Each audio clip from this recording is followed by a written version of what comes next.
Be good. Yes, sir. How was your little day off yesterday? It was good, but I mean, we've got school, so I was pretty busy with that all day. That's right. Back to school, huh? Yeah. Yep. First week back. So you know how it is, those first few classes. All you're basically doing is giving out your syllabus and going over what the class is going to be like. So, yeah, and you can tell the student expectations are like, all right, it's been like 10 minutes. Can we leave now? Yeah, pretty much. But then, you get ready for what should be a fun semester. Yeah, I'm looking forward to it. Well, that's how it used to be back in school. You didn't want to actually be there. Mm-hmm. That's true. No. Now, we have some great students. I think it's going to be a lot of fun, a lot going on.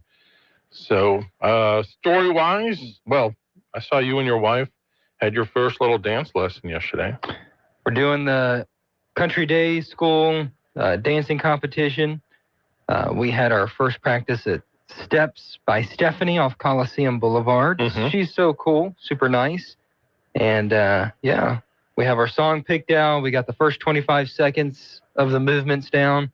So we're hoping the song will only be 1.5 to 2 minutes, and that my wife does the majority of the dancing. Well, from what I saw in just a few seconds of what you showed of her, yeah, she's going to be the star. Well, and that's not hard to do. I might be the worst dancer on that stage of all, I'd say, I don't know, like 15, 20 people.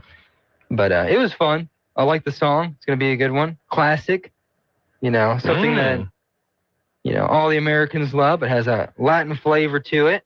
So. Okay, it's going to be YMCA, isn't it? Yeah. You got it. I knew it. That's the perfect song for you. I'd forget to, I'm such a bad dancer, I'd forget to even know how to spell that during the song. Like making like an X, making a Z. Oh, I don't know if you can do that humanly. You can make a W. W, that's right. But yeah, look, if I actually had a lot of fun. It'll be fun, little bonding for me and my wife. Mm-hmm. Do something together, and it is a 21 and over event. Nothing scandalous. It's just, I think, that's what they're keeping it as. So if you're interested in going, if you want to support us, that'd be appreciated. If you hate me and want to see me fail, that'd probably be what you'd accomplish if you go out there. So can we come and like heckle you? Is that you could? Thing? I don't know if you'll stay very long. But I don't know what Country Day will put up with. So great school. I have the feeling if I came and heckled you, you might be like what the president did yesterday at the Ford plant. I probably would. That's the thing. I heard that guy got fired too. Oh, did he? The one that heckled him. Yeah, you just don't go and heckle anybody when they're coming to visit your campus. Freedom of speech, right? Freedom of consequences. Well, it was a Ford plant. Yeah, freedom of consequences too. That's right. I wouldn't have flipped him off if I was the president. I don't think so. But we've come to expect nothing less. So. He is one of a kind. That's for sure. So. Could have just walked off. I mean, every president puts up with that. Yeah, I was going to say. Yeah. It's probably something every president has thought of doing. Heck, George W. Bush, they threw a shoe at him. Yeah, he ducked. And he had a little smirk on his face. He kind of did. Man, if I ever get bored, I just watch clips of W. This is so much fun. He was kind of an entertaining guy. Yeah, he was fun. In some ways. Remember when he was, like, his personality was a little, like, too much sometimes for president? Mm-hmm. Mm-hmm. How the times have changed. Oh, I know. Yeah. Yeah, I remember David Letterman used to have a field day showing clips of W. Can you imagine if he had been around still with Trump? Now watch this shot.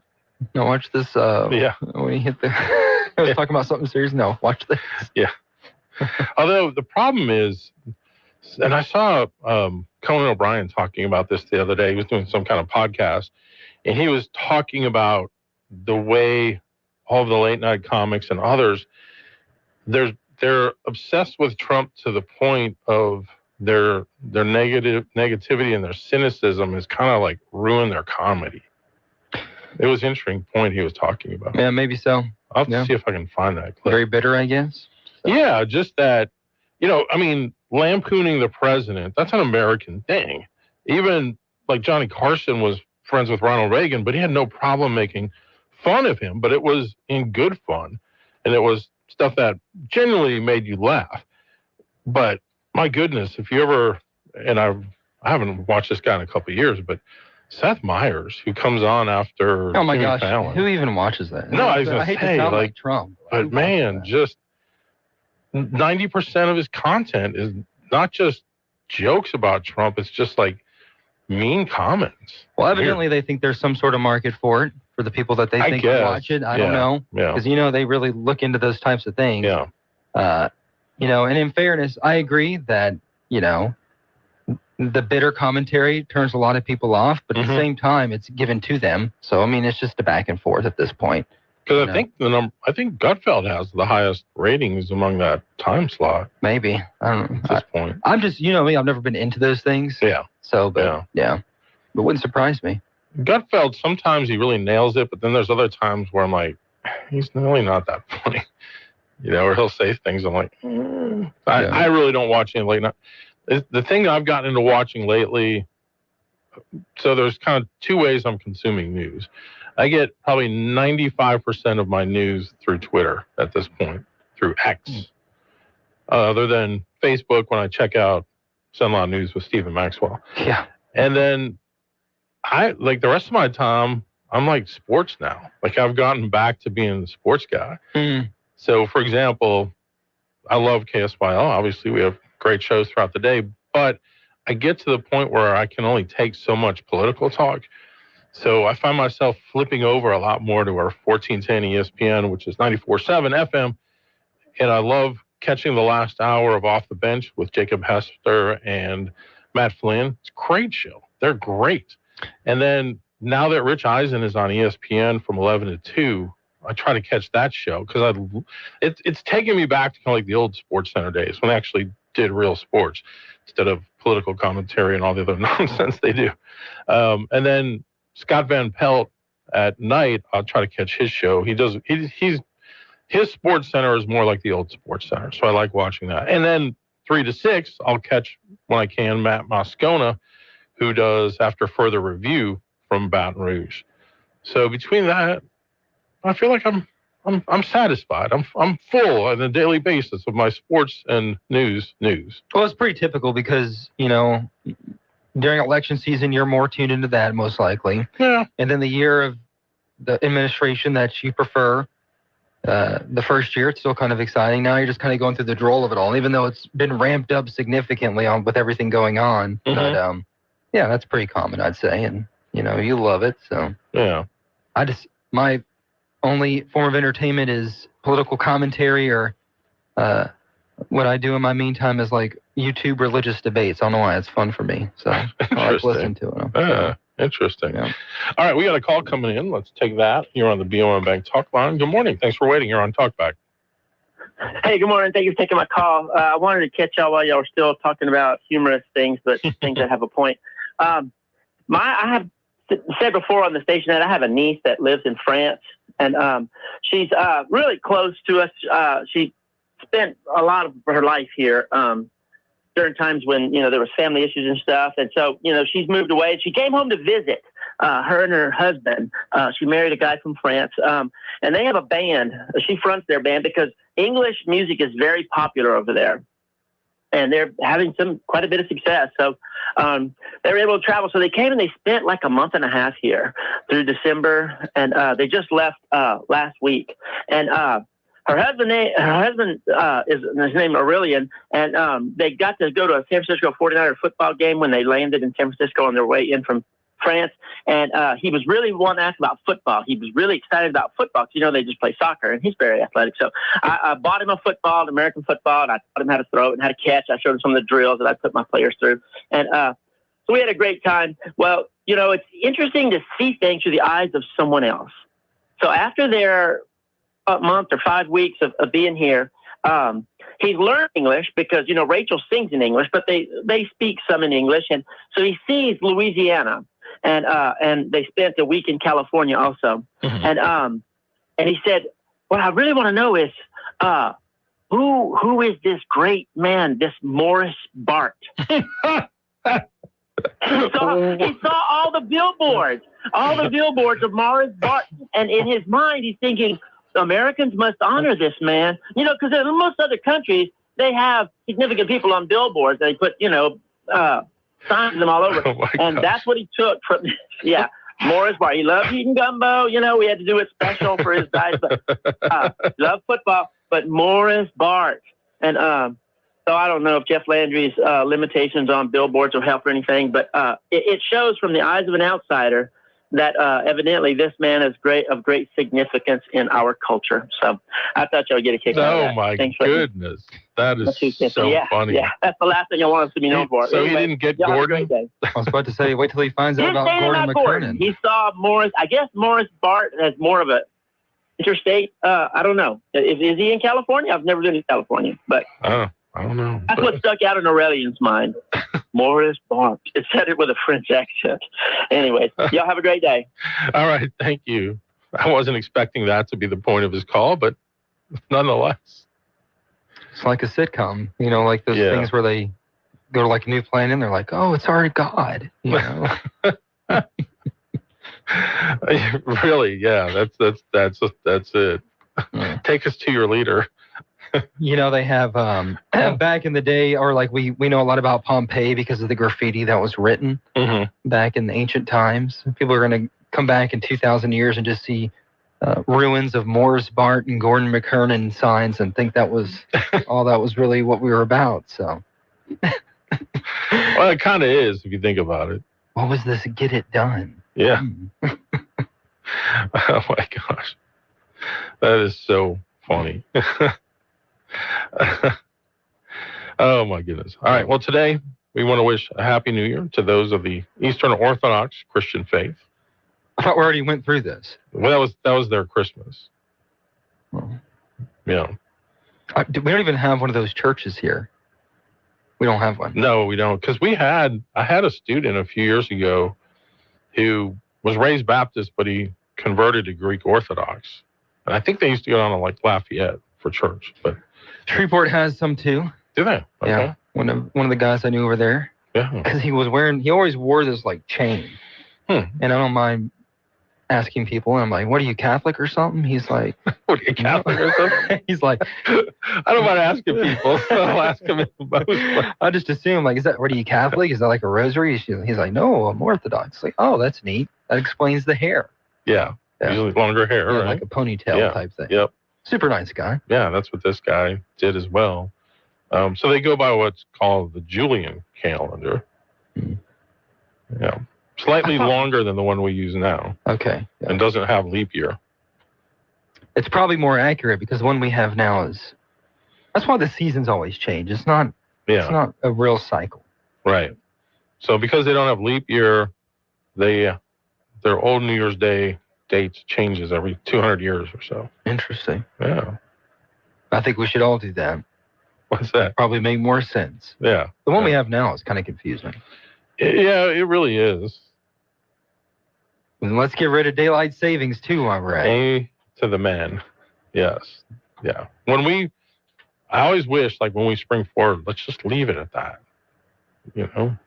But there's been attempts to do that. But I think the latest, didn't I hear a couple months ago that they voted not to do that again? Why are we not doing it? That's the I question. don't know. Because like the rest of the world doesn't do it. Yeah. And even parts of our own country don't do it. I mean, Arizona and is it Indiana? Maybe. I thought Arizona. I don't think it's Indiana. So is it? depending on the time of year you go to Arizona, you're either going to be an hour behind us here on Central Time, or you'll be 2 hours. Hmm. So that had to be confusing. When people went loyally by the broadcast schedule of prime time 7 to 10, or East Coast it's 8 to 11. If you live in Arizona, that fluctuates for 6 months at a time. I do love Arizona. That's You ever pretty been cool. in Arizona? I have a couple times. Don't forget Winona. I went to spring training in 1988. That was a lot of fun. For what? The Cardinals The Cardinals. in Arizona? The Brewers. Oh, Yeah. I got you. Why would you go to Arizona for spring training? Because I was working for the radio station and we went to cover Oh, they the sent team. you. Okay. Yeah. Well, that's cool. Mm-hmm. Yeah, I love Arizona. We used to go to the Grand Canyon and drive through there when we went to Idaho sometimes. So lots of fun. Yeah. Any place out west is cool, though. It is. Yep. If I didn't love y'all here so much, I'd go somewhere out west. I could see that. Idaho. There you go. All right. Here's another thing that today is. I probably shouldn't call it this, but today is called the Feast of the Ass, an old Christian holiday during the French medieval times that celebrated all the donkeys in the Bible. I wonder if Dave's in-law celebrated. You said French holiday, so Yeah. oh, ask him if he has the Feast of the Ass. Am I allowed to say that? That's what it says there. Never heard of it, but yeah. So yeah, donkeys do play a little bit of a role in the scriptures. Yeah, like the talking one. Yeah, that's right. Yep. Of course, Shrek's best friend was Shrek's best friend. Donkey. We were making waffles. I love Donkey. Wonder if the biblical donkey made waffles. I doubt it. All right, we're getting foolish. We'll come right back. Talkback is sponsored by The Clinics. With 18 providers and 3 locations, someone can see you today. This is a Bloomberg Money Minute. President Trump is dismissing JP Morgan CEO Jamie Dimon's criticism over the Justice Department's probe into the Federal Reserve, saying the executive is wrong to suggest he was undermining the independence of the central bank. Dimon expressed his concerns over the investigation into Fed Chair Jay Powell over the cost of the central bank's headquarters. Turning to trading, the S&P 500 finished the day lower yesterday despite a slower than expected increase in consumer prices, showing inflation is on a downward path. This morning, stock futures are still in the red on rising geopolitical concerns. And energy major BP has warned it expects to take as much as $5 billion in write-downs for the fourth quarter. The charges are linked to its gas and green energy investments. Plus, BP says oil trading is set to be weak for another quarter and production will be flat.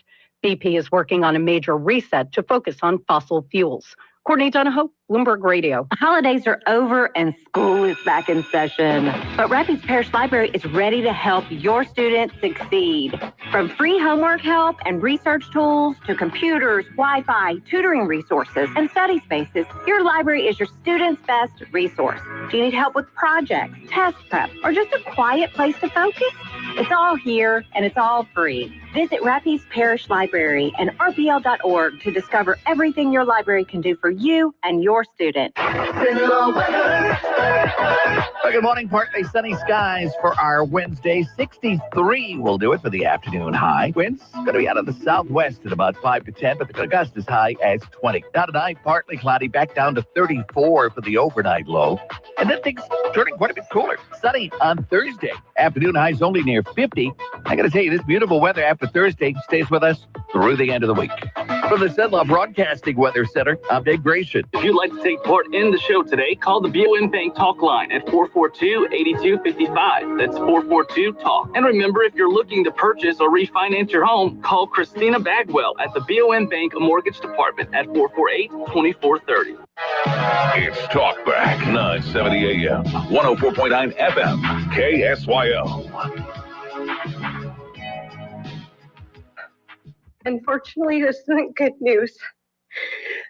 Of course, he waited till just before the show started, but he's not with us right anymore. I'm going to try to get through this. He has a final message that he wanted to say, so I'm going to try to read it, trying to be strong. If you are reading this, things did not go well for me. I have a few things to say before I go. My body failed before my brain. I am of sound mind as I write this January 1st, 2026. If you wonder about any of my choices for my estate or anything else, please know I'm free of any coercion or inappropriate influence of any sort. I promise. Next, many of my Christian friends have asked me to find Jesus before I go. I'm not a believer, but I have to admit the risk-reward calculation for doing so looks so attractive to me. So here I go. I accept Jesus Christ as my Lord and Savior and look forward to spending an eternity with him. The part about me not being a believer should be quite quickly resolved if I wake up in heaven. I won't need any more convincing than that. I hope I'm still qualified for entry. With your permission. Welcome back, everyone. It's Talk Back here on a Wednesday morning. Now, that voice that you were hearing there is actually the ex-wife of Scott Adams. A lot of you might remember the comic strip Dilbert. Used to run in newspapers back when printing newspapers was a thing. Well, Adams died yesterday at the age of 68. Shelley Miles is his ex-wife, but they remain friends. Scott really had become a staple person for people to watch on Twitter and other platforms with his Real Coffee podcast. It was basically him just sitting in front of his computer with his screen on and just chatting about whatever his thoughts were of the day. And he was a tremendous influence on so many people, far, far beyond just what people kind of knew him as from the Dilbert comics. In fact, Stephen, a lot of people may not realize this, but he was one of the first people who really predicted that Donald Trump would become president back in 2015.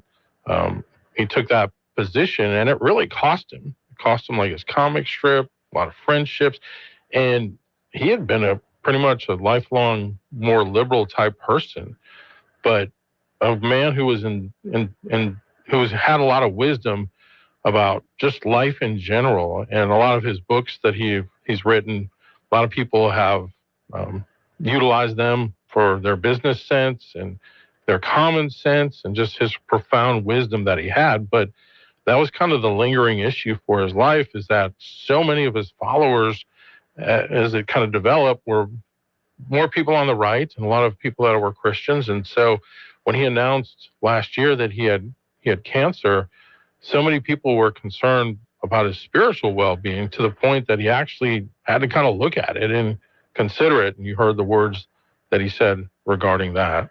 So 68 years old, passed away yesterday. He had cancer, prostate cancer, I believe it was. And you could see each day on the podcast, where he was declining. I think his last one that he did was just a couple days ago.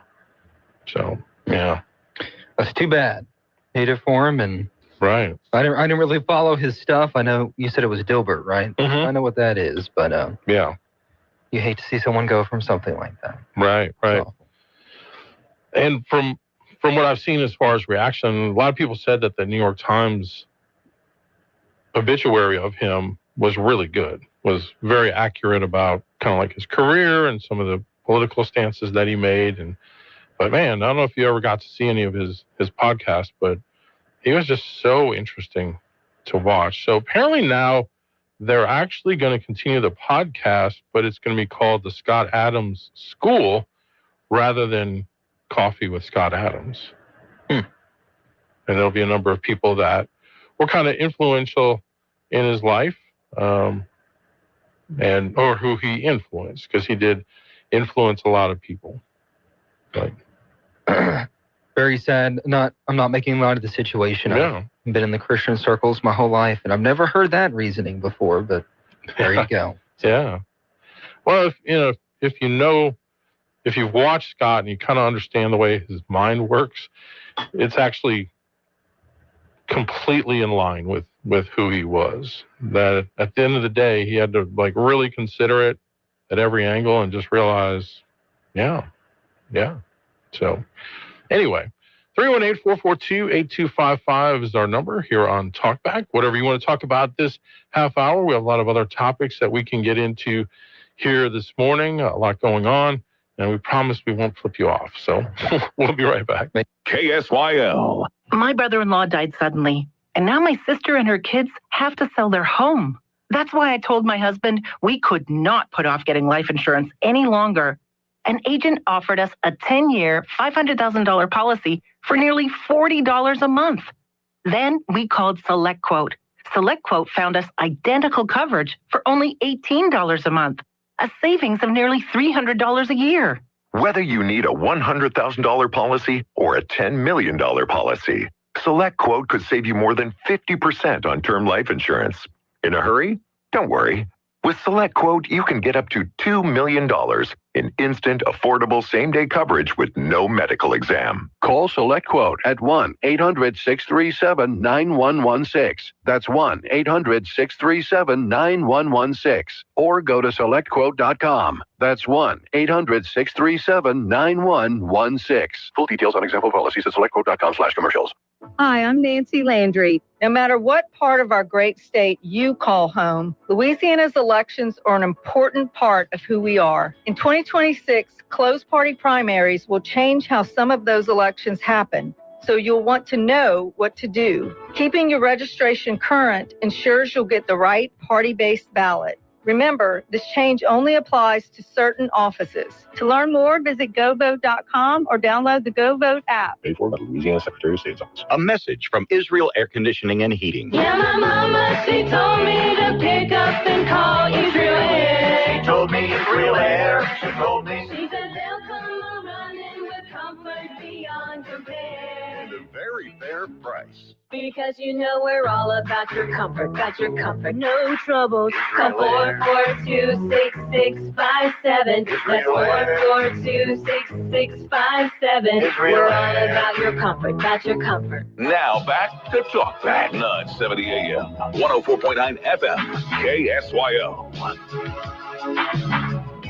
All right, we're back. Alan Stephen with you. Just a couple more things on Scott Adams. So maybe his most popular book, because once he continued the comic strip, but he got into writing books too.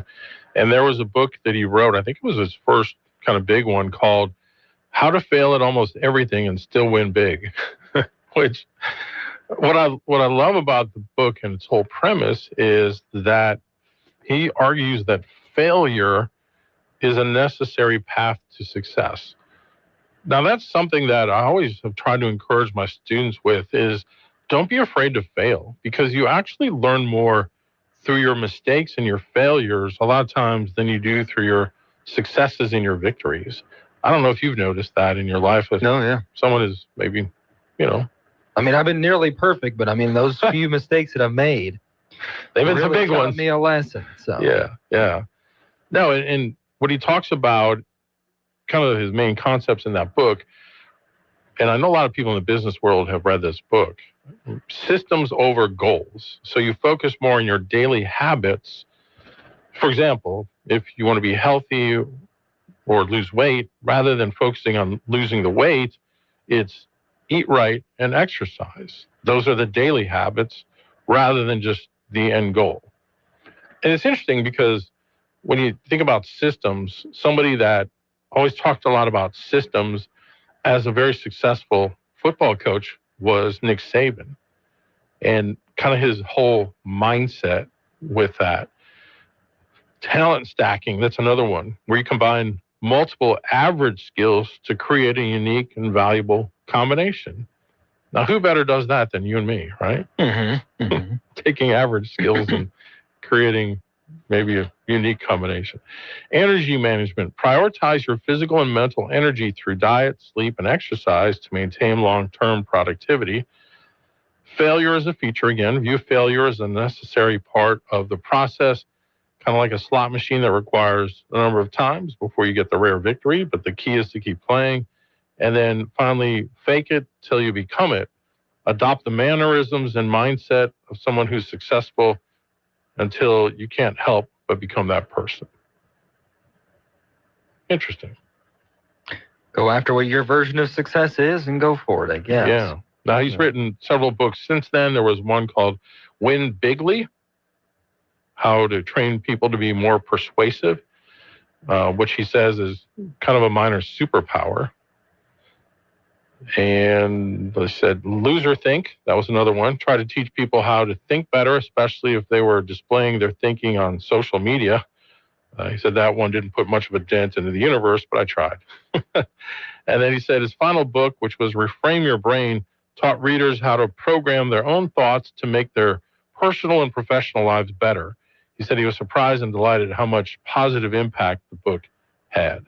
And then he started his podcast, his live podcast called Coffee with Scott Adams, dedicated to helping people think about the world and their lives in a more productive way. He said, I didn't plan it this way, but it ended up helping lots of lonely people find a community that made them feel less lonely. Again, that had a great meaning for me. His last thing he wrote was, I had an amazing life. I gave it everything I had. If you got any benefit from my work, I'm asking you to pay it forward as best you can. That's the legacy I want. Be useful. And please know I loved you all to the end. Pretty powerful stuff. Yep. Yeah. Life is can throw you a curveball, and it's unfortunate he had to go so young, but yeah, good stuff for sure. Of course, unfortunately, you find a lot of the same things that you expect from kind of mainstream media with this. Somebody posted 2 screenshots. It's from People magazine. When O.J. Simpson died, the headline was, O.J. Simpson dead at 76 from cancer, family announces. And when Scott died yesterday, it said, Scott Adams, disgraced Dilbert creator, dies at 68. Oh, my goodness. What publication was that? People magazine. Oh, my gosh. I know. I don't know enough about the guy to comment on it too much, but it is amazing how you can rewire the brain. Yeah. No, over I time. think, honestly, knowing you, I think you would have loved his work. Because when you watch his podcast, it's just him kind of sitting there talking and just his unique way of looking at things. It was really good. So President Trump did make a post about it yesterday on his Truth Social saying, sadly, the great influencer Scott Adams has passed away. He'll be truly missed. God bless you, Scott. Yeah. Good dude. Yeah. Contributed a lot. I'll look more into him, I guess. Yeah. Yeah, you should. But yeah, make those small little habits every day, and hopefully over the years they compound and they stick. And you can make a bit of a difference, and surround yourself with the right people. Make good relationships. Yeah. Because life is all about relationships. Right. And that can take you a long way, and just work hard. Yeah, some good messages for sure. But, it's interesting because you kind of got to watch his going down in health. I mean, he got to the point, too, where he was basically paralyzed from the waist down, but he still came on and did his show, and he just was a fighter. From prostate cancer. Yeah. So one of my favorite, people have been sharing like some of the comic strips from Dilbert. One of my favorite ones where Dilbert's at his computer and the guy, his office guy says, my boss says we need some eunuch programmers. And then Dilbert says, I think he means Unix and not Unix. And I already know Unix. So programming. Oh, okay. So the guy goes, if the company nurse drops by, tell her I said never mind. That was Which, when you work in the working world, a lot of his comics really resonate because he just had so much like wisdom about like that work environment and the humor that comes with it. But man, yeah, tough loss. So I might be the only one in this audience that watched Scott Adams pretty consistently, not like religiously or anything, but saw a lot of the clips and, I knew kind of his background story and everything. So, yeah. My dad used to have Dilbert comic books in the house, so that's about the when I Oh, really? Wow. Wow. I mean, back in the early 2000s and 90s, we had those little booklets of Dilberts. Huh. Yeah. Well, how about that? He probably liked him still. So yeah. You and him think a lot alike, so I'll have to ask him. Yeah, we kind of do. All right, let's go to the phones. Good morning. You're on Talkback. Well, maybe they'll just start repeating Gilbert the same way they do Peanuts. Yeah, maybe so. But I know a lot of newspapers dropped him after, some of them dropped him after his robust Trump support. Others, he had made a few other comments, in recent years. So, you know how it is. Yeah, well, back to one of my favorite subjects. You would have thought that LSU's women's basketball team was number one after they won Sunday. And as best I can tell, they're 2-4 against legitimate opponents. And for them to be screaming and ranting and raving about how great they are, they're still 2 wins away from even breaking even against things other than cream puffs.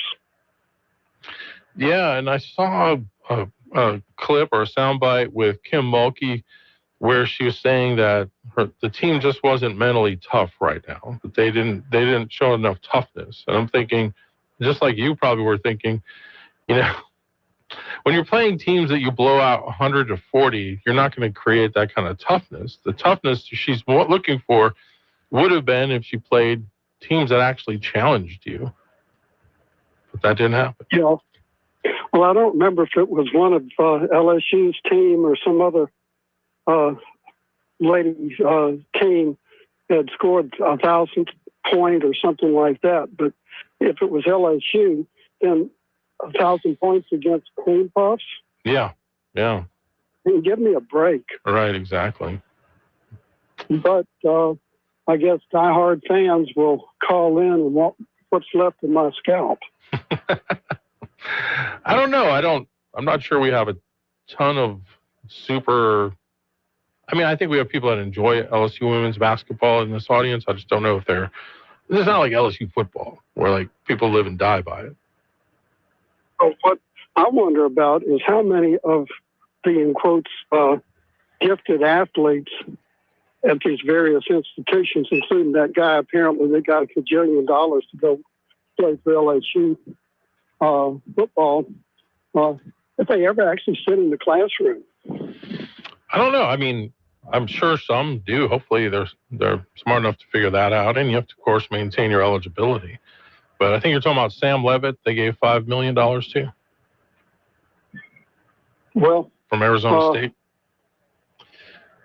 I mean, why do you pretend that it's not professional? Yeah. I mean, why? Yeah. A lot of people have been asking that. Let's just go ahead and separate the teams from the institutions and just go on about having a semi-pro system. There's been that suggestion. Yeah, absolutely.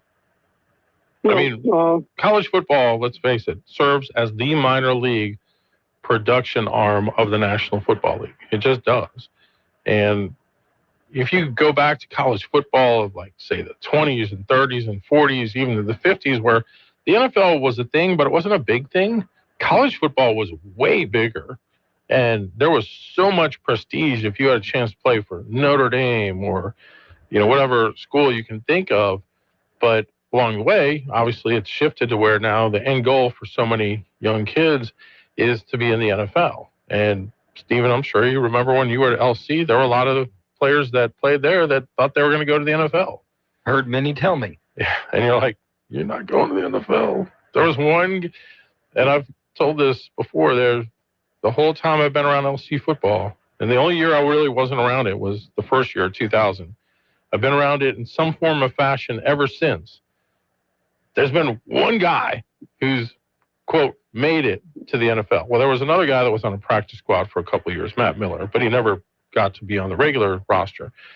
But Jeremy Unovich, who was on the 2012 team, ended up on the practice squad of the Packers for 2 or 3 years, I want to say.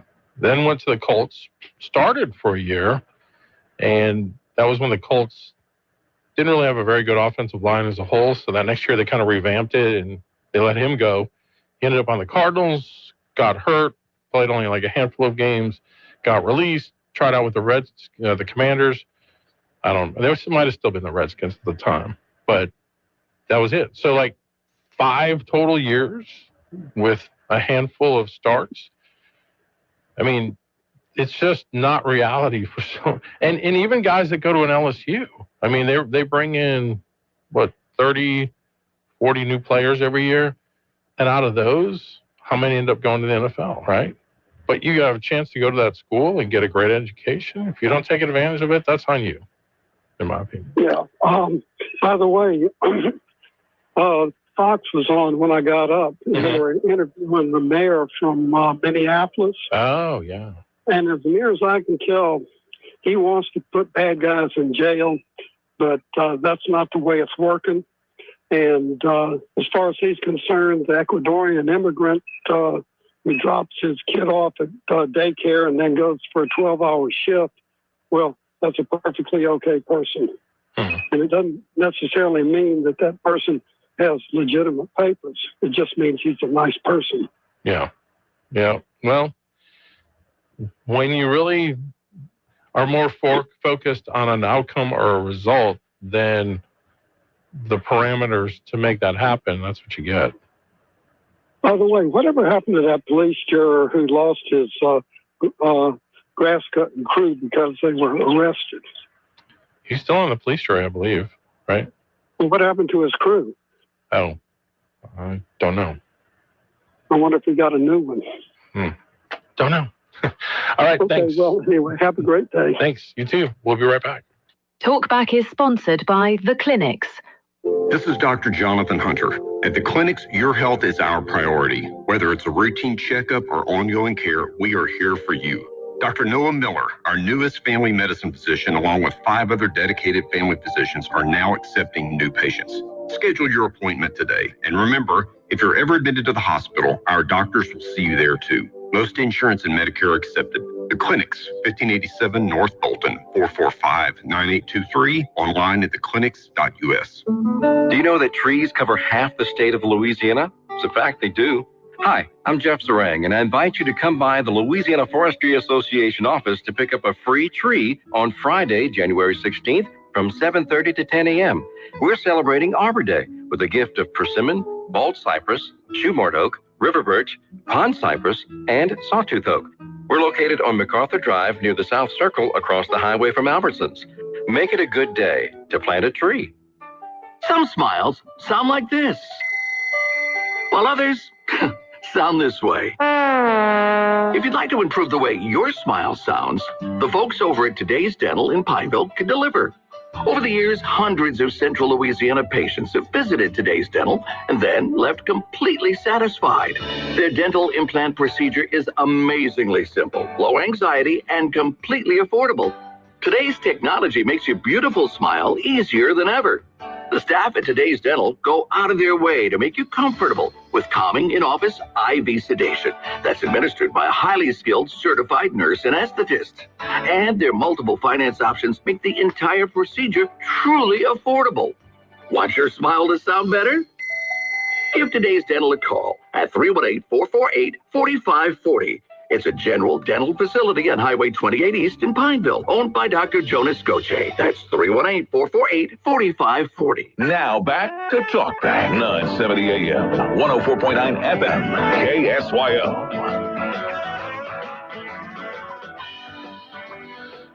All right, we're reeling in the years. Good song. Steely Dan. Steely Dan, there you go. You ever listen to much Steely Dan? I don't think so. No? I mean, just probably songs that I've heard throughout the years. There used to be a show that KZMZ aired. It was called Reelin', and it was like one of those shows where they look back at rock music from the past. I always like those shows. Good time. Yeah, okay. You can hear the music. That means we're reeling in this first hour. We got much more coming up in hour number 2, so we hope you'll join us. Much more coming up.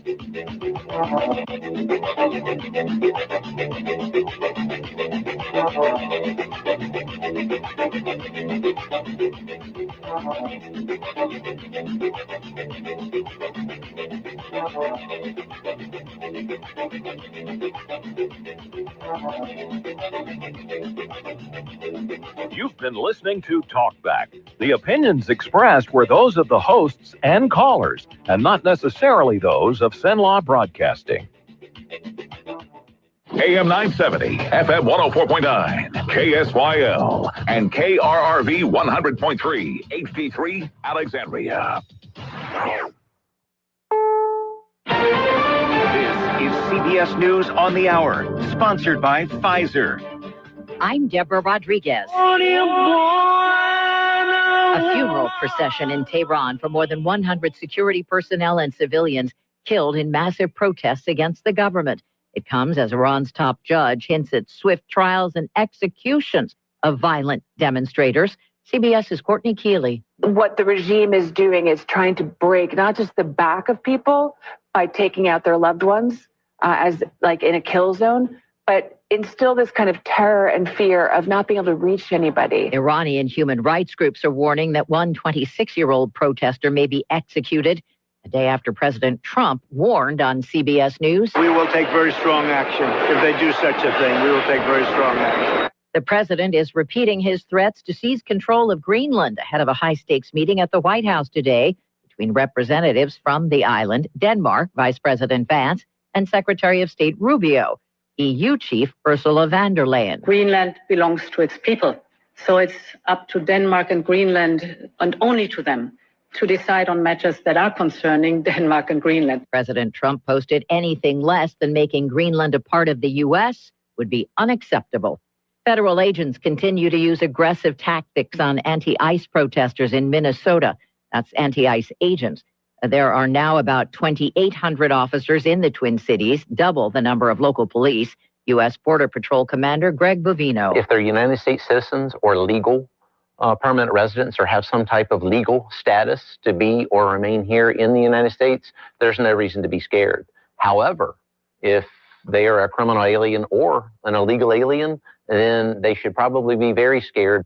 All of you well-heeled shoppers out there. The parent company of Saks Fifth Avenue, Neiman Marcus, and Bergdorf Goodman says its stores will remain open as its bankruptcy plays out. A group of bondholders has agreed to provide $1.75 billion in financing to prop up the company. Saks acquired Neiman Marcus in a $2.7 billion merger just last year, but sales of luxury goods have been declining, and the company missed a $100 million debt payment last month. If Saks manages to emerge from bankruptcy, it will likely be smaller with fewer stores. Michael Wallace, CBS News. Shoppers up their spending at the end of the year. Commerce Department reports retail sales increased a better than expected 0.6% in November, getting some of the credit, sales at clothing and accessories stores.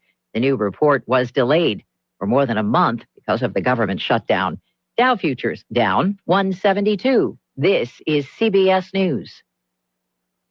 You still got it, but your immune system weakens as you age, making it harder to fight flu, pneumococcal pneumonia, RSV, and COVID-19. Ask your doctor or pharmacist which vaccines you need. Sponsored by Pfizer. I'm Piera Palazzolo, VP of Digital Marketing for the American Management Association, a company focused on the management training skills needed to enhance the careers of business professionals. We did our research when it came to the best companies for website development and chose AmericanEagle.com. And we couldn't be happier. AmericanEagle.com worked closely with us to understand the front and back end requirements needed to launch an e-commerce website that could handle the complexities of running thousands of seminars nationwide. Our robust new website and improved SEO saw immediate increases in site traffic and web revenue. If you're in need of managerial effectiveness and success, visit our website at Amanet.org. If you're in need of a website that provides an unparalleled consumer experience, I highly recommend AmericanEagle.com. Transform your business today. Dial 877-WebNow1 for a free digital consultation with AmericanEagle.com. We're getting details on BTS comeback.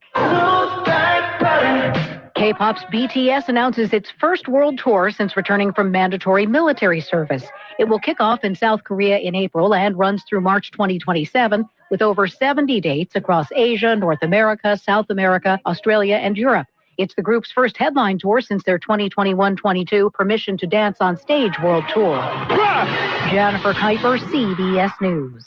Move over, Scarlett Johansson. I'm in this place where I have nothing. Zoe Saldana swiped the crown for the highest-grossing actor of all time, thanks to the new Avatar movie, Fire and Ash. The third in the series has grossed more than $1 billion worldwide. Johansson sealed the deal for the #1 spot after she starred in 2025's Jurassic World Rebirth, which brought in more than $800 million. Deborah Rodriguez, CBS News. Louisiana Radio Network, I'm John Burns. A hearing is happening on Capitol Hill today on mail-order abortion drugs. Here's Andre Champagne. Louisiana Attorney General Liz Muriel will be testifying before the Senate Health, Education, Labor, and Pensions Committee on mail-order abortion drugs. Muriel will testify that they're dangerous, a viewpoint that the committee's chairman, Bill Cassidy, agrees with. Chemical abortion drugs not only kill innocent babies, but can put the woman herself in danger. Cassidy, who's a medical doctor by trade, says one danger is that since the doctor is not seeing the patient in person, the doctor has no way to evaluate important details about the woman's pregnancy. I'm Andre Champagne. Louisiana residents received more than 50 million scam calls in December. That's according to new stats from the spam blocking app Truecaller. Carmen Million with the Better Business Bureau of South Central Louisiana says new technology and artificial intelligence make it easier for scammers to contact us. She advises consumers to be skeptical of any unsolicited phone calls. LRN. Louisiana's employment numbers have exceeded 2 million people for a record-setting 7th consecutive month. Adam Knapp, CEO of Leaders for a Better Louisiana, says with the building of a new AI data center in Richland Parish and large industrial construction projects in South Louisiana, there are simply more jobs. That activity, among otherwise healthy hiring, has boosted overall employment. Congressman Cleo Fields has launched a series of visits to 52 schools, K through college in District 6. He's calling it Congress to the Classroom and says it's designed to strengthen students' understanding of government, highlight the importance of education, and encourage civic engagement, which he has personally seen firsthand. About 3 months ago, I was at Baton Rouge High School. Those kids could rival any college. Fields says he'll also use the opportunity to highlight the education initiatives he's working on in Congress. Louisiana Radio Network. Finding the right catering service with the right menu can be overwhelming. When it comes to catering, you should always serve Louisiana's best. Cole's Barbecue and Steakhouse. Cole's Barbecue and Steakhouse has all chef-prepared and freshly served food for you and your guests. Let it be special. Let Cole's cater your next event or family gathering. Call 613-8800 or visit colesbbq.com for their catering menu. Good morning. Partly sunny skies for our Wednesday. 63 will do it for the afternoon high. Winds going to be out of the southwest at about 5 to 10, but the gust as high as 20. Now tonight, partly cloudy, back down to 34 for the overnight low. And then things turning quite a bit cooler. Sunny on Thursday. Afternoon highs only near 50. I got to tell you, this beautiful weather after Thursday stays with us through the end of the week. From the Cenla Broadcasting Weather Center, I'm Dave Grayson. Talkback is sponsored by The Clinics. With 18 providers and 3 locations, someone can see you today. It's Talkback, Central Louisiana's longest-running talk show. Whether it's the guests or the callers, Talkback is where Central Louisiana begins its conversation.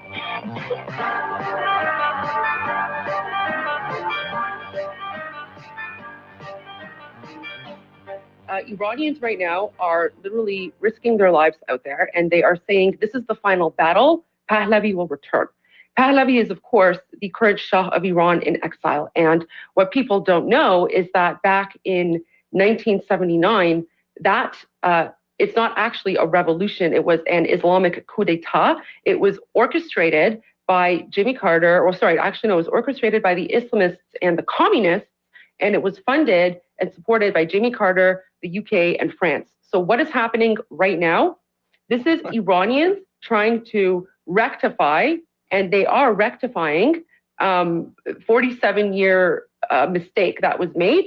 And what Iranians are saying is that we are going out and we are not going to stop fighting until we not only overthrow the Islamic dictatorship, but we return our king, because there is only one person that we Iranians trust to transition us from a dictatorship to a democracy, and that is His Royal Highness. And one final point, Iran was not an authoritarian dictatorship prior to 1979. We were a constitutional monarchy, just like England. That is what we are fighting for. So anyone who says that Iran was an authoritarian dictatorship, they know nothing about the country, because we used to be a constitutional monarchy.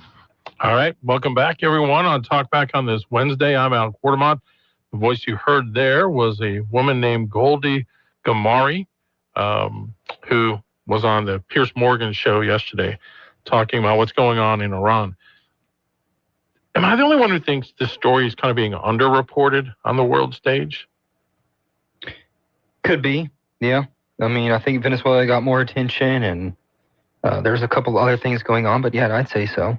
Yeah.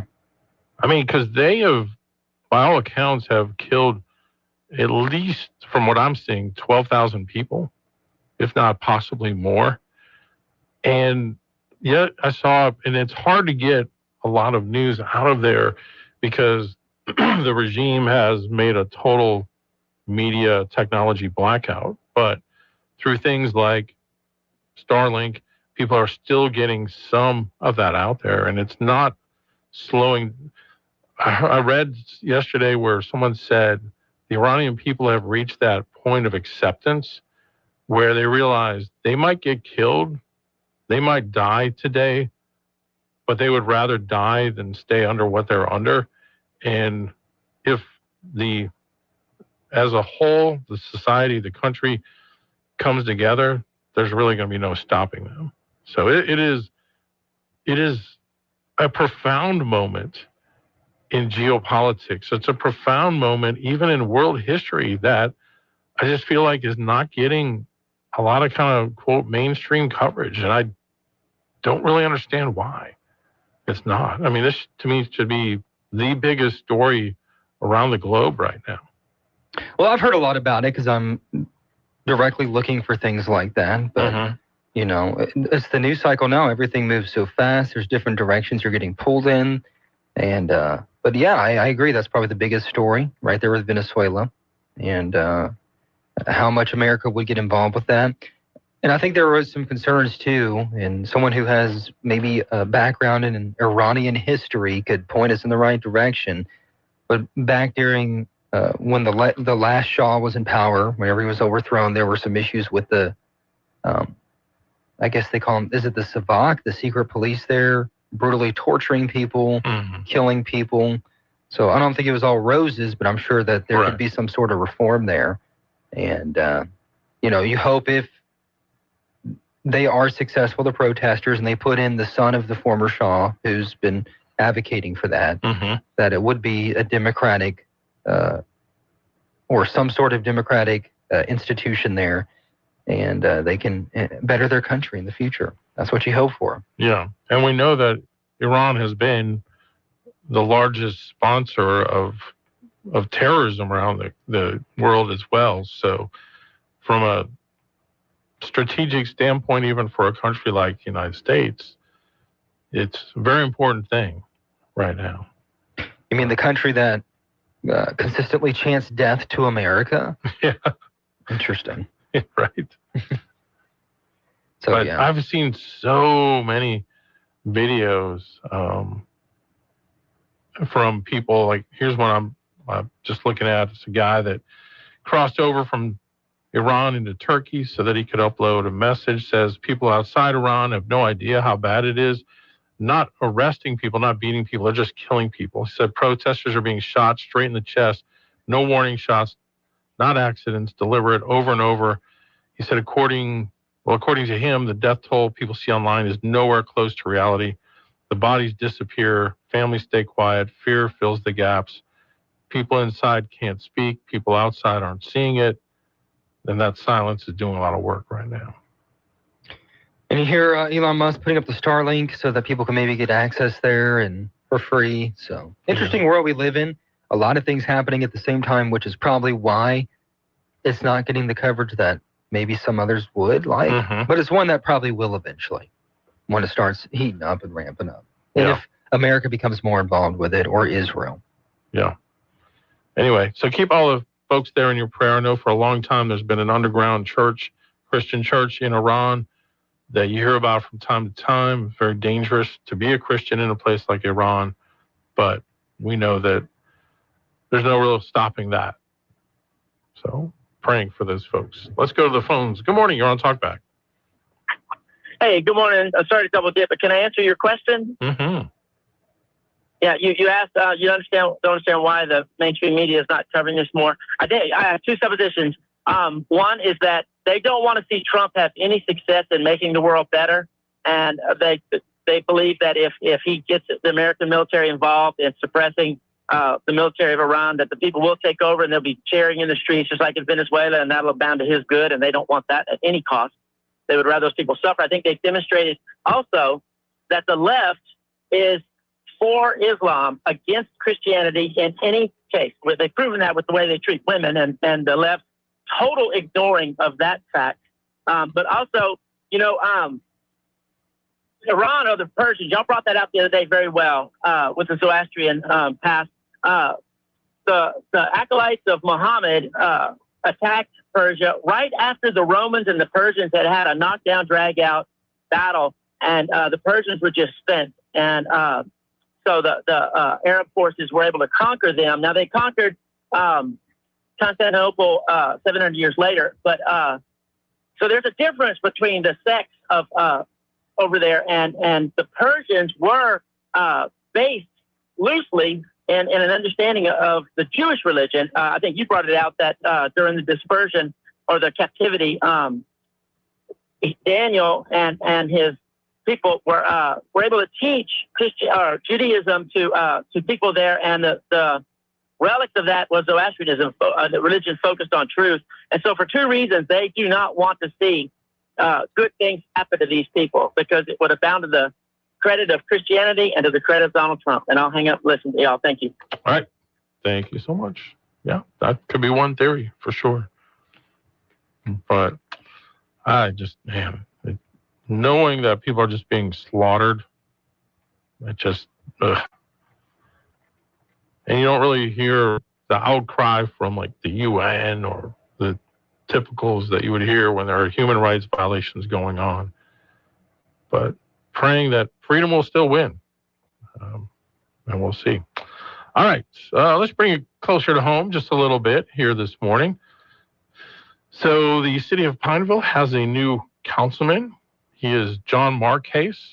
Man, you've heard on this show from time to time as a representative for Rapides Regional Hospital, but he's also a Pineville resident, and he had kind of thrown his name in the hat, or at least he was nominated to fill the seat, District 4 seat that was left vacant when Tom Boucher resigned at the end of December. So you had the city council meeting last night, and it wasn't unanimous. There was a bit of a split. So the way it went down, according to our local news station, KLB, District 3 Councilwoman Christy Frederick nominated Celeste Mobley, who'd been serving on the Zoning Commission for the last 6 years, and Kevin Dorn, who's District 2 Councilman, nominated Marquez.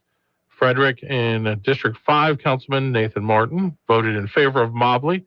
Dorn and District 1 Councilman Randy O'Neill voted for Marquez.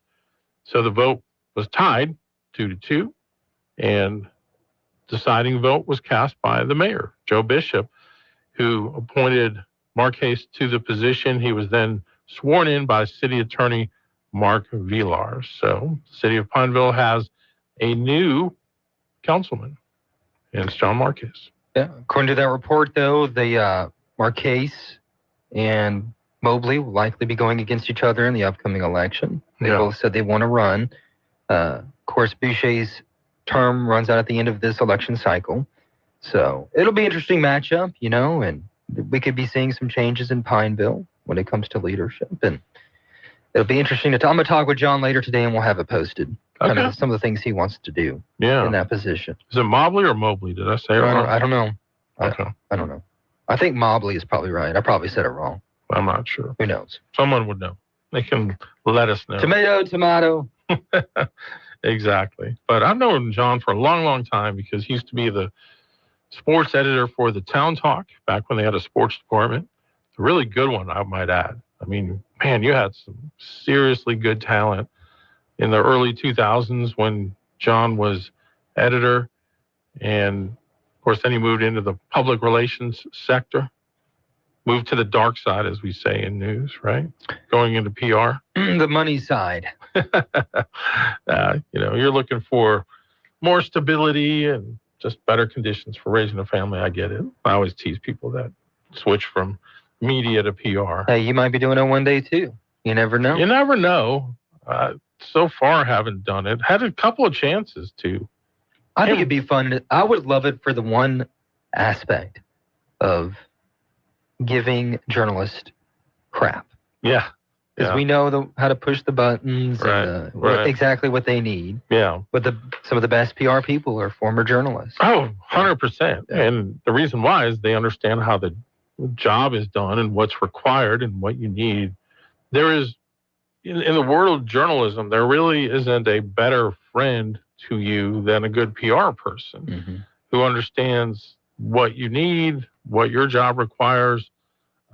Probably the best person I ever worked with in this aspect was when a guy named Ron Elliott was the PIO, Public Information Officer at Fort Polk. That guy was amazing. He would call me up and be like, hey, I got a story for you. And so if it was something like, training going on out at the box, the JR, at the JRTC. Yeah.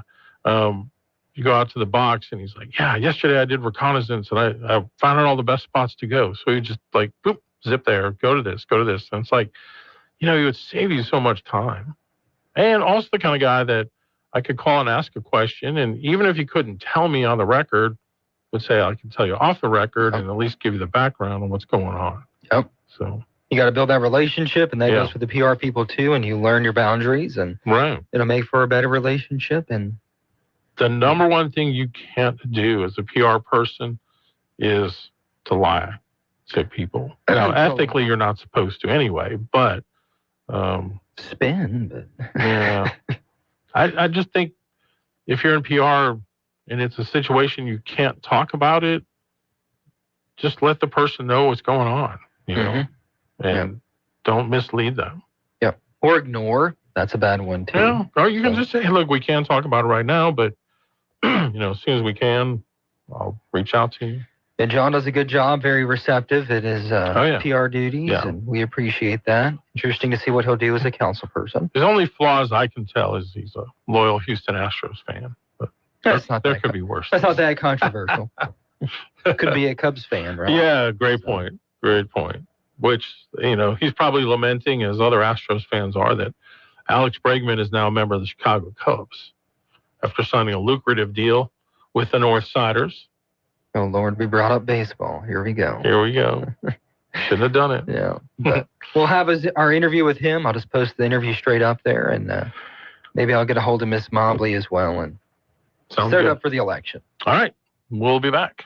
Talkback is sponsored by The Clinics. With 18 providers and 3 locations, someone can see you today. Do you know that trees cover half the state of Louisiana? It's a fact, they do.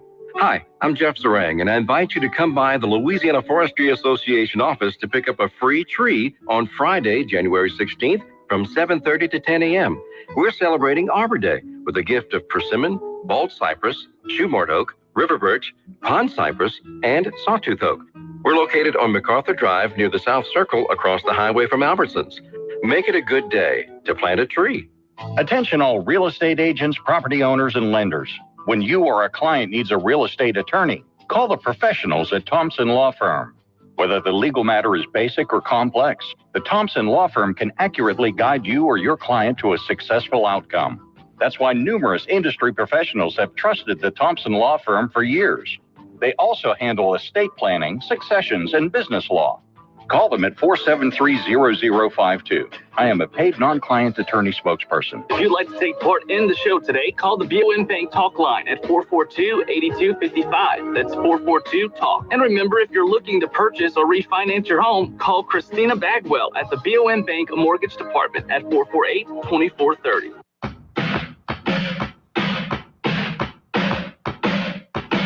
970 AM, 104.9 FM, KSYO. Now back to Talkback. All right, we're back. Alan Stephen with you on this Wednesday. Let's go to the phones. Good morning. You're on Talkback. Yes. Could you tell me about Representative Johnson's bill that he's sponsoring? I don't understand. Are you talking about carbon capture bills? Yes. Okay, so there's 3 bills. The first one essentially eliminates eminent domain for carbon capture projects. Another bill would specifically give Rapides Parish police jurors or whatever entity that was chosen the opportunity to vote if CCS projects can take place in the parish or injection wells or whatever. And the third bill would do the same thing that in Rapides Parish statewide. And I think we can expect to see some similar bills in the Senate. And as you know, with these things, they get amended, they get changed. There are some negotiations. So, but that's where it's at right now. That means that the people can refuse to let them use their land to put a carbon under their land. Yes. Is that right? Yes. Okay. Okay, thank you. And the statewide one would also, they could also do it to where that specific parish or area, the people can vote with certain parameters. Gotcha. All right. Yeah, as you mentioned, so much can happen because you can get a bill through that does what you hope it will do. But by the time it goes through the Senate committees, yeah, it just kind of depends, doesn't it? Well, I mean, it's just one of those things, too. I mean, I know everyone has their opinion and you want it to go through and you want it to pass. But one of the great things about our American system, and that we complain about all the time, which I think is kind of ridiculous, is the gridlock. Like that, sometimes that's just a good thing, you know? Yeah. And so sometimes we don't need one person making the decision or one group. But we'll see what happens with those bills. I mean, the movement, I guess, for those against it seems to be picking up steam, but there's a lot of people on the pro-industry side who really think this is going to be a game changer. We saw it yesterday at the Louisiana Central Road Show. They believe that projects like that, the data center, are really going to help the area. Something the governor, we've heard say he thinks as well. And so it's just, we could beat this dead horse a million times, but there's a lot of different factors when it comes to this story. Okay, let's go to another call. Good morning, you're on Talkback. Got a question on the information y'all are just now talking about. So if I'm understanding it correctly, that each parish could, or Rapides Parish or whatever, could opt out of and say we're not going to do that eminent domain through Rapides Parish or whatever. Is that correct? Well, the first bill would prevent eminent domain statewide for CCS projects. The other bills would specifically address allowing injection wells or pipelines through the area. Okay, so I thought I heard somewhere from him or on KLB the other night that it was more, one bill was specific to, say, Rapides Parish. And my question is, if you've got, they put a plant in Beauregard Parish or whatever parish is right, Grant Parish, okay, and then Rapides Parish says, no, you can't do that through here, then it's going to kill the project in the other parishes. Am I understanding that correctly? That could be one outcome, possibly. Yeah, I mean, if they got to run the pipelines somewhere, and if a parish says, no, you're not going to come through here because we've taken away the eminent domain that's always been around for 100 years, that the progress of the city or the parish or the state may take precedent over the landowners, then it's going to kill it all the way around. I mean, that's what it looks like to me. I mean, I'm not the brightest crayon in the box, but looks like that would, it's going to kill it from from parish to parish. If one parish goes against it and they're building a multi-billion-dollar plant. So anyway, not the brightest crayon. Are you sort of like burnt orange, or how would you describe that? Just kidding. I'm sorry. I said, you said you're not the brightest crayon. I said, are you like burnt orange, or how would you? Exactly. Exactly. All right. Bye. Thank you for the call. Yeah, a story that I think going into this year's legislative session, that'll be one of the bigger issues, I'm sure. I'm sure it's going to be the biggest, if I had to guess. Biggest? Okay. Yeah, I mean, we have a Senate candidate. Essentially, one of his main campaign points is against CCS, and We've seen it pick up in the legislature. The governors even had to speak out against it. So it's a lot going on, and those bills have a long way to go. I could see the first bill being the most likely one to pass, the one about eminent domain. But I don't know. I'm just assuming. So, but you know what they say about assuming. None of them could pass. That's the thing. Yeah, that's right. That's right.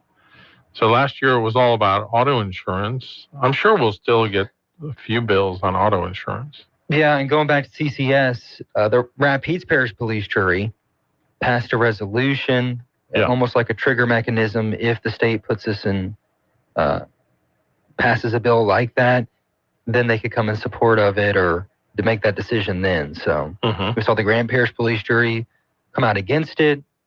Glenmore yesterday, 2 days ago, voted against it as well. Woodworth, Ball. So we're seeing more of the rural areas pass resolutions in opposition to it. There's really not much authority when it comes to that, just more of a formal statement. But some of your bigger municipalities, Pineville, Alexandria, we haven't seen that yet. Did talk to City Council President in Alexandria, Cynthia Perry, a couple of weeks ago. And they said they expect to talk about that eventually. So it's one of those things. But the state legislature picks back up in March, and we'll see where it goes. I'm sure it's going to be a big fight. Yeah. Oh, yeah, no doubt. All right, we'll take another break. This is a Bloomberg Money Minute. Netflix is working on revised terms for its Warner Brothers Discovery acquisition. Sources tell Bloomberg a big change it's considering is to make its offer all cash for the purchase of the company's studios and streaming businesses.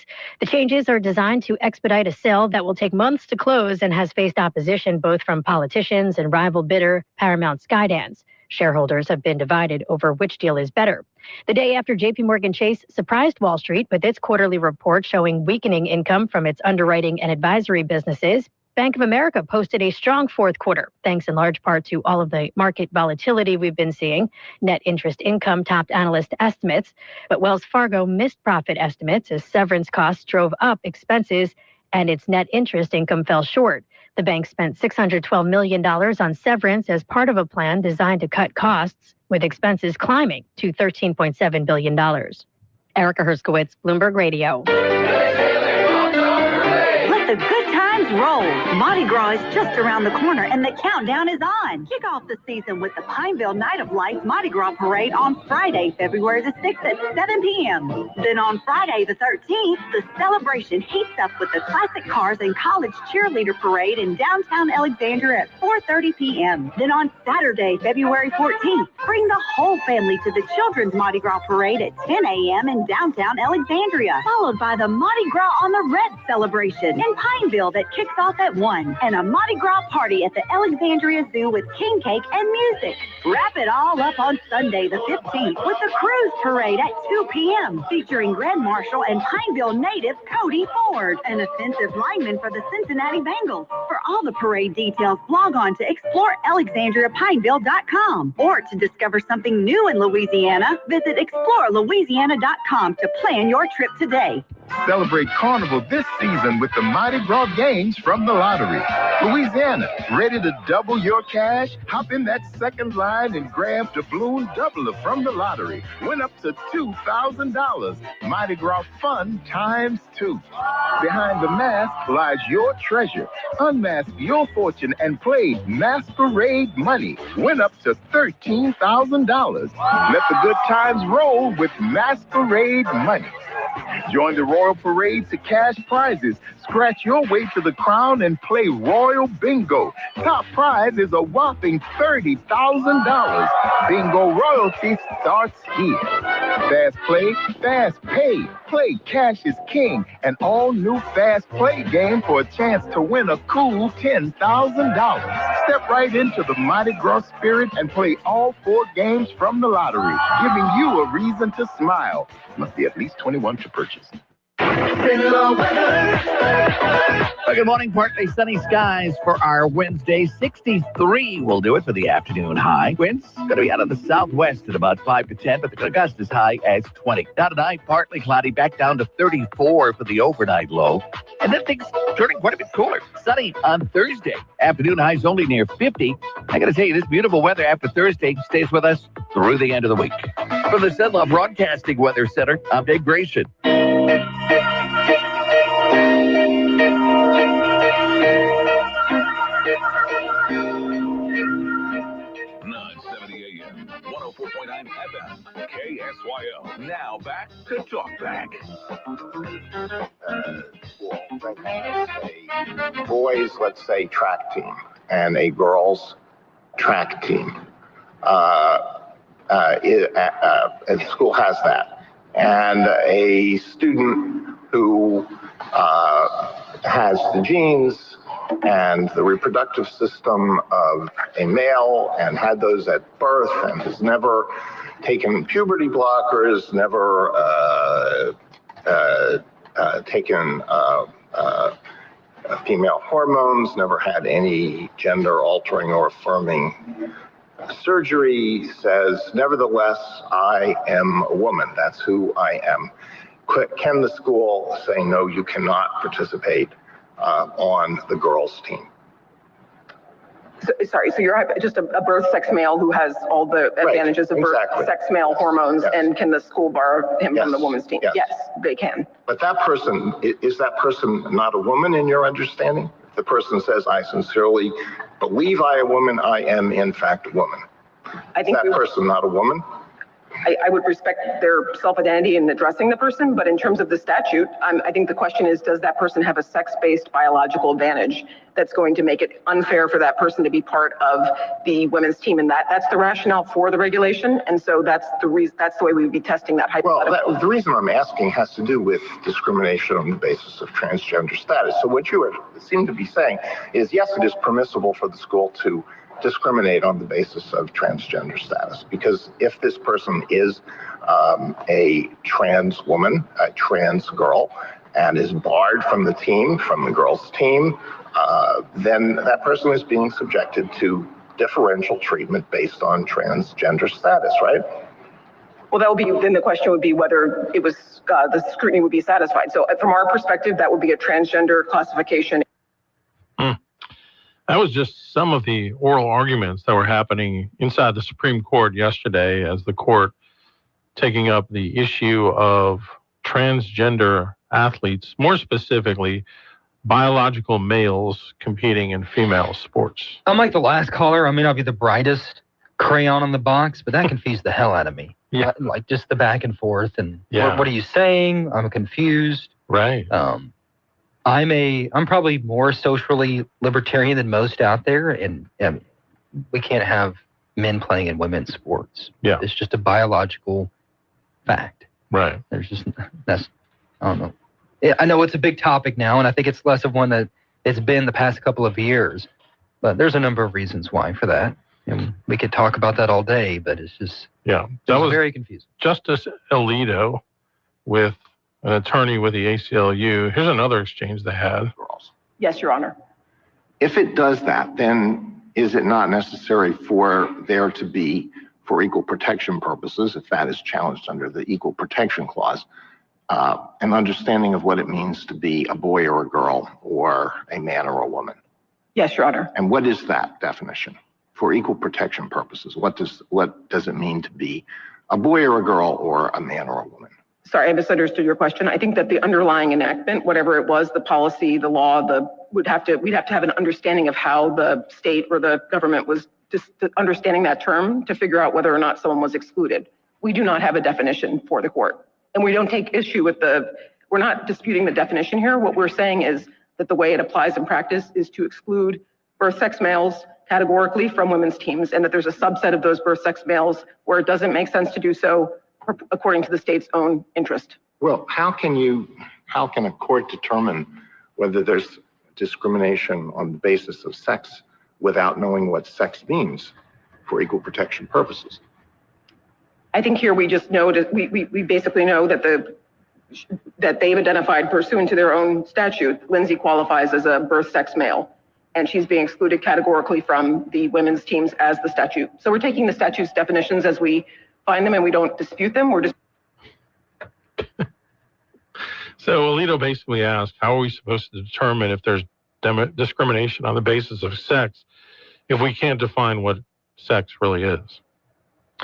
What is this case? What are they trying to decide? What is it? Excuse me. Basically, whether they should be allowing, whether biological males, people who are born physically as a male, but now identify as a female, should be allowed to participate, sort of carte blanche, in women's athletics. Okay. Yeah. We've been talking about this for a long time, and if you have an opinion, feel free to call in, but it's a very confusing topic. And it's just hard. I really have to be careful. All right, let me push back a little. Confusing how? Just confusing that this is a conversation. Okay. Yeah. Yes. Right. Yes. Okay. Because to me, and when they're having these arguments, I'm not trying to belittle anybody, but you're talking about biological this, transgender, this, that. It just gets very confusing. Yeah. Because I can't keep up half the time. You know what I mean? Right. Okay. That's what I mean by confusing. Yeah. Well, here's the problem when you start to go down this path and you say that we can define things such as our gender based on how we feel, not what reality is. The reality is if you were born into this world with a penis on your body, you are a male. And the reality is if you were not born with that, you're a female. I think that's pretty clear. Now, the whole issue with how I identify, you can, especially when you're an adult, you can identify with whatever you want. But to compel me to recognize that, I'm sorry. Well, it's just a dangerous situation sometimes, too. It's a slippery slope. Yeah. Well, I'm talking about in sports, too. Yes. Oh, yes. If there's any contact involved or... Right. The biological... And we have differences seen and girls be injured by having biological males, competing in that sport. Not to mention, and they did interview Riley Gaines afterwards. She was a college swimmer who's become pretty nationally prominent as an outspoken person against transgender males competing in female sports. In fact, here's what she had to say yesterday after the hearing was over. I'm pissed off. I'm pissed off that we've reached a point where we seemingly have an entire political party who has diminished and erased our rights as women. That's exactly what this is. Don't let them frame it any other way. They love to hide behind words like compassion and empathy and inclusion. Let me be very, very clear. What me and what my teammates faced, it was not inclusive. It was exclusive because we as women were excluded from participating, from competing, from calling ourselves champions because we were sent the message, and there's lots of fingers to point. I mentioned the Democratic Party. You could point a finger at many different institutions, the NCAA being one of them. We were told loud and clear that our rights to safety, our rights to privacy in areas of undressing, our rights to equal opportunity, they didn't matter. They certainly didn't matter as much as the boys' feelings. The cases that are being heard, it's not to determine if states must pass some sort of fairness in women's sports law. It's to determine if they even can. We are fighting for the bare minimum here. The bare minimum. Can we as women call ourselves champions? Can we allow ourselves to be vulnerable in an intimate area of undressing, such as a locker room, without having to fear a man walking into that space? Can we do those things? I surely hope, I'm very optimistic that we will see a favorable ruling here. All right. So she's obviously been very passionate and outspoken about the issue. I really only see one ultimate resolution to all this, and I don't even know if it's practical or realistic, but you're going to have sports where if you're a biological male, you're in that. If you're a biological female, you're in that. And if you identify as something else, there's another league or whatever or category that's created. I feel like this movement's kind of dying down a little bit. Maybe a little. Past year or so. Yeah. You know, when I was at the National Religious Broadcasters Convention a few years ago, Michael Ferris, who is a family attorney, he was one of the big voices promoting homeschooling, especially like in the 80s and 90s.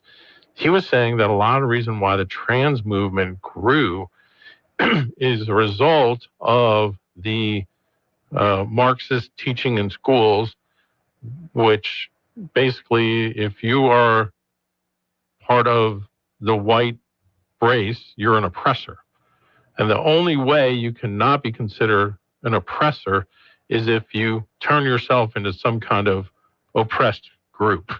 Well, that's the whole cultural Marxism argument, how it's transformed from economic to culture. Yeah. We've been hearing that for decades. Yeah. But I just look at it from a non-political, especially non-religious standpoint when it comes to this issue. I look at the facts of reality, and biologically there are two genders, two sexes, whatever you want to call it. Yeah. And it's pretty clear cut and dry. There are medical anomalies for sure. Does that mean we set the standard on those medical anomalies? Does it mean that people don't have different thoughts or issues? That's, of course they do.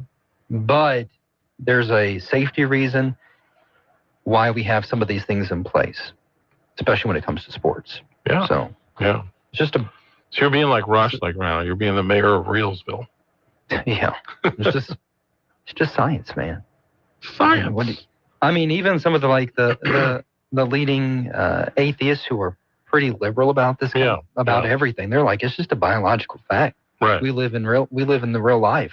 Well, look at J.K. Rowling has been pretty outspoken about She's this. taken a lot of heat. Yes, she has. Yeah, from her own cast from her movies. Yep. But then again, money talks, and they're making new Harry Potters with HBO now. Yeah. Should be coming out next year. So, she's been a pretty staunch supporter or calling out the transgender movement, saying it hurts the feminist movement, because she's always been more of a feminist. Yeah. Right. And, but yeah, that's kind of where I stand on it. Especially with children too. Mm-hmm. Should not have life-altering surgery. We don't let them smoke. We don't let them drink, get tattoos. Right. So, but it's a tough situation. If you had a child that was going through something like that, or you are an adult going through something like that, there's a lot of things that you go through we don't know, and it's interesting to hear those aspects too. So, but from a sports standpoint, I think there's a lot of safety reasons why you should be concerned. Okay, we'll be right back. KSYL. A long time ago in a land near your home, there once was an office supply store. The year was 1998, and the store was Say's Office Supply. Fast forward to today.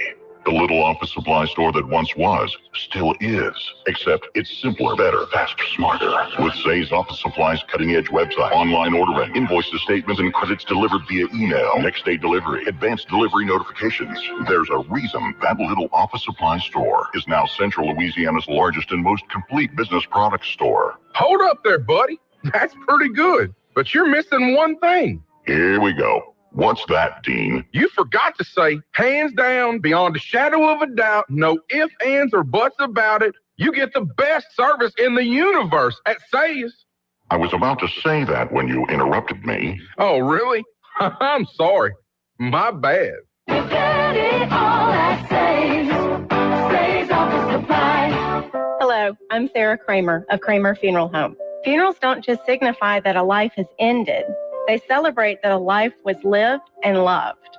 At Kramer Funeral Home, we understand the importance of celebrating a life well lived. And since no two people are alike, no two funerals should be alike. We will assist you step by step in creating a meaningful service that honors your loved one's unique life. Let us, the staff at Kramer Funeral Home, be your personal guide. Gumbo weather is here, so come get you a hot and hearty bowlful at Wilmore's Mobile and Sub Express. It's your quick in and quick out headquarters for lunch. It's right there on the corner of North MacArthur and Bayou Rapides.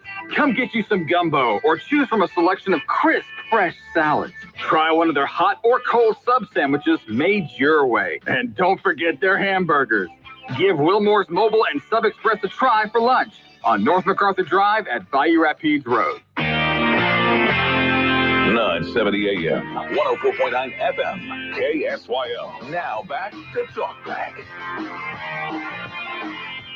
All right, we're back. Alan Stephen with you, and getting a little behind the brakes here, but we got time. Still have time. No, I just feel like the movement's kind of died down a lot, or people are just becoming numb to it. And we've seen some, with the current administration, push back on that, and we haven't been hearing as much about it, but I'm sure it's not, the issue's not dead either. Of course it's not. They're talking about it in the Supreme Court. Yeah. Yeah. I just can't imagine. Well, because I think people are looking for clarity on this issue.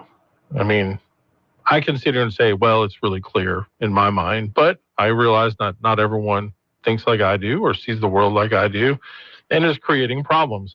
And especially, it's creating problems a lot of times for girls who are trying to compete in the amateur level, especially in high school and things like that, where it is completely unfair for girls to not be able to win a championship when they know going in, it's just physically impossible for them to defeat this person who's a biological male competing in a girl sport. Yep. I gave my 2 cents, and it's been spent. So I'd be curious to see what they come up with. I can't imagine them siding with the pro-transgender side, knowing the makeup of the court, but you never know. Well, even, again, Justice Jackson, of course, during her confirmation hearing, she couldn't define what a woman was, so you kind of knew going in. But again, listening to some of the oral arguments with her, it's like, does she even understand the law sometimes? Well, I think a lot of, when it comes to the culture war stuff, which I think a lot of America is exhausted with, let's be honest. I think everybody thinks after the election of Trump that we've been leaning more to the right culturally, and then vice versa when the other ones are in. I think this issue is a bit of a non-starter for the majority of Americans. Yeah. And I think it could hurt your political party. That's my opinion. Right. In the future. Yeah. And so I wonder how much Democratic lawmakers and front-running candidates are going to talk about this issue. I bet you it's not going to be a lot. I can bet you. Yeah.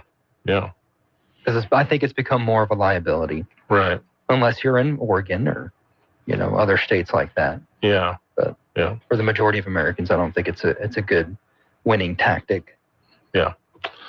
All right. Well, we will take our last break because I got behind. We'll come back and wrap up the show. Talkback is sponsored by The Clinics. This is Dr. Jonathan Hunter with The Clinics. We provide primary, family, and chronic care along with gastroenterology, podiatry, with on-site lab and x-ray services. I'm pleased to welcome family physician Dr. Noah Miller to our team. We are currently accepting new patients and same-day appointments are available. If you're admitted into the hospital, our doctors will see you there as well. Most insurance and Medicare are accepted. The Clinics on North Bolton, 445-9823, and online at theclinics.us. Got a big day ahead of you? Then it's best to fuel up with some of Sinaloa's best at Bricato's Restaurant. Walk right in and just smell that home-style cooking. Place your order, take a seat, and do breakfast right till 9:30 this morning. Get fresh biscuits, eggs any way you like them, melt-in-your-mouth pancakes, grits, hash browns, sausage, bacon, even wraps and sandwiches. And don't forget their fresh brewed coffee. Bricato's Restaurant, 28 West, right across from the Coliseum. Your breakfast is waiting for you. Hey, it's Matt Moscona inviting you to join us for Wednesday's Hump Day AFR, presented by Goodwood Men's Sexual Wellness. We'll update LSU's transfer portal haul. Shay Dixon will be here. Join us for Wednesday's AFR, 3 to 6. Alexandria's 94.7 ESPN. 970 AM, 104.9 FM, KSYO. Now back to Talk Back. All right, we are back. Ready to have a lovely day. Lovely day. Should be nice. Should be good. Yeah. So apparently Joe Rogan, who endorsed Trump in the last election cycle, had on Senator Rand Paul on his show a while back. And Rogan brought up some concerns about some of the ICE tactics. He claims that he thought it was just going to stop with criminal, illegal immigrants and that he's kind of concerned about some of the other stuff we've been seeing. He goes, are we really going to be the Gestapo saying, where's your papers? Is that what we've come to?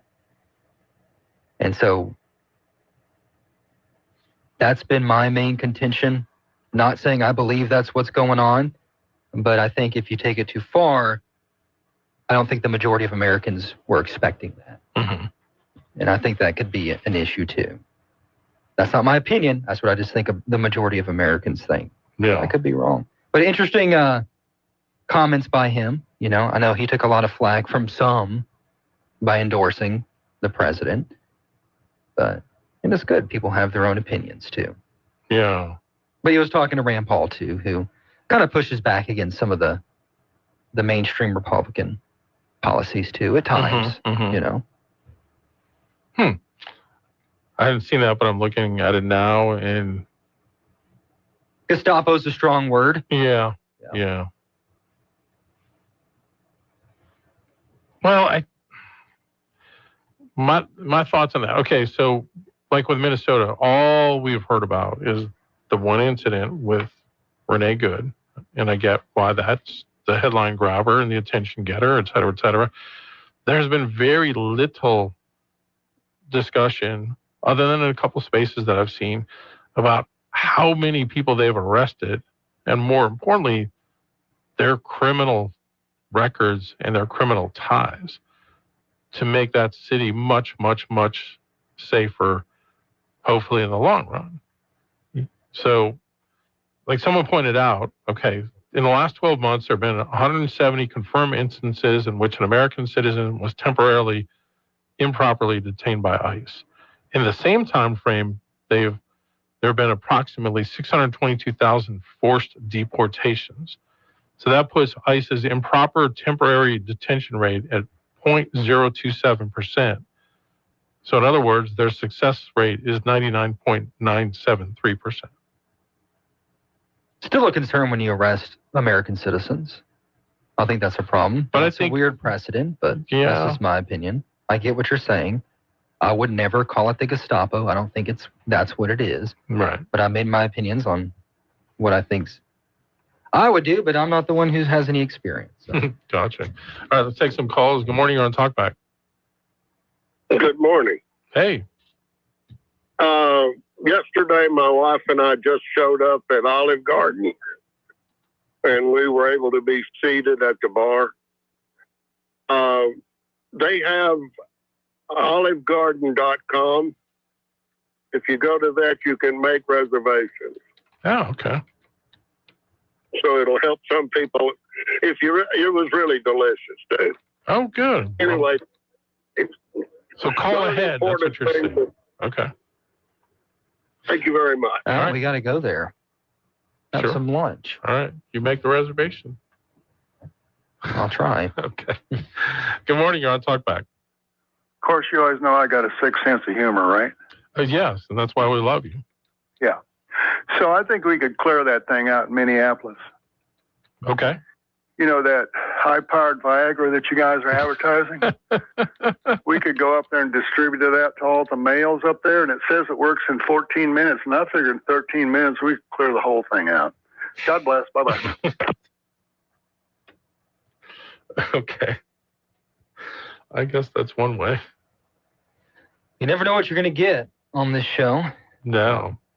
It's like a box of chocolates. We don't have call screeners, so it's truly like the Wild West out here.